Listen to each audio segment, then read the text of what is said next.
আসসালামু আলাইকুম ভিউয়ার্স, আজকে আমি এসেছি ঢাকার একটা প্রাচীন নদী তুরাগ নদীর ধারে। এটি নদীটা হচ্ছে ইতিহাস, জীবন, সৌন্দর্য এবং বাস্তবতার এক অনন্য মিশেল।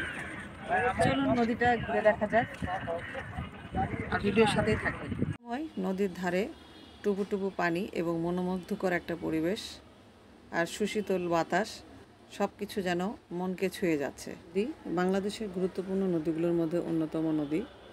তুরাগ নদী ঢাকার উত্তর পশ্চিম দিক দিয়ে বয়ে বুড়িগঙ্গার সাথে মিশেছে। হেসেই গড়ে উঠেছে মানুষের জীবন ও জীবিকা। পানাগুলো মানুষ বিক্রি করবে, পাশেই অনেকে মাছ ধরছে। যে শিল্প কারখানাটা গড়ে উঠেছে এখানে পাথর, বালি এই সমস্ত এখানে বিভিন্ন ট্রাকে ট্রাকে এখানে সংরক্ষণ করা হচ্ছে, আবার যারা কিনছে তারা নিয়ে যাচ্ছে এবং জাহাজে করে অনেক সময় বোঝাই করেও নিয়ে যাচ্ছে বিভিন্ন জায়গায়। ঘিরানো রয়েছে মালবাহী জাহাজ, কখনো পাথর নিয়ে যাচ্ছে, কখনো বালু নিয়ে যাচ্ছে বা সিমেন্ট নিয়ে যাচ্ছে।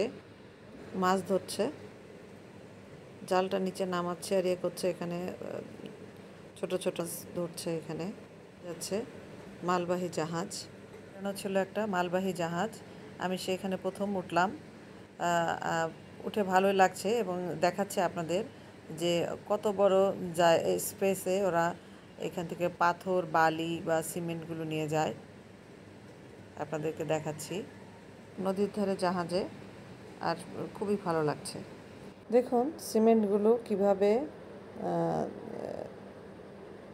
নৌকা থেকে নিয়ে আসা হচ্ছে, শ্রমিকরা তুলে দিচ্ছে আর চলে আসছে।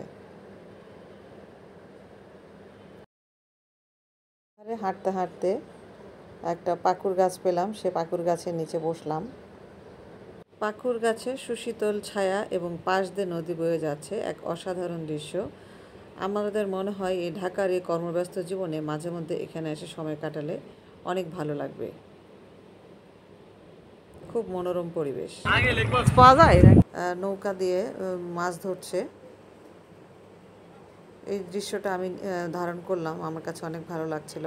সাধারণত গ্রামে গেলে এগুলো দেখা যায়, শহরে তো এই সমস্ত দৃশ্য দেখার সুযোগ হয় না। নদীর কোল ঘেঁষে নাম না জানা ফুলের গাছ, দেখা যাচ্ছে প্লাস্টিক বর্জ্য পরিবেশকে দূষিত করছে। তবে সম্প্রতি নদীটির পরিবেশ এবং জনসম্পদের উপর গুরুত্ব দেওয়া হচ্ছে। কোল ঘেঁষে নাম না জানা ফুলের গাছ, যা নদীটাকে অনেক সুন্দর করে তুলেছে। নৌকায় ভ্রমণ করতে চাচ্ছে, তারা নৌকায় চড়ে এপার থেকে ওপারে যাচ্ছে। স্থাপনা শৈলী রয়েছে, ধারে কাজ করছে, সেটাও দেখলাম। তার জন্য সুন্দর করে একটা রাস্তাও তৈরি করা হয়েছে এবং নদীর কোল ঘেঁষে গড়ে উঠেছে একটা ছোট্ট বাজারও। ধরনের খাবার দাবার, কাপড় চোপড়, মেলা যে সমস্ত জিনিস পাওয়া যায় সেগুলো পাওয়া যাচ্ছে।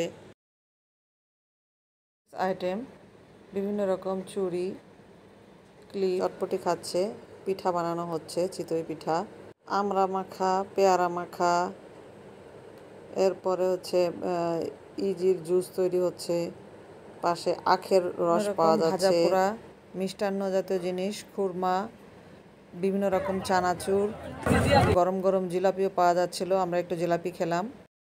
ঘুরতে ঘুরতে প্রায় সন্ধ্যা হয়ে এসেছে, তো এখানে খুব সুন্দর একটা সময় কাটালাম। আশা করি আপনাদের ভিডিওটা ভালো লেগেছে, আর ভিডিওটা যদি ভালো লাগে লাইক, কমেন্ট, শেয়ার করে আমার পাশেই থাকবেন।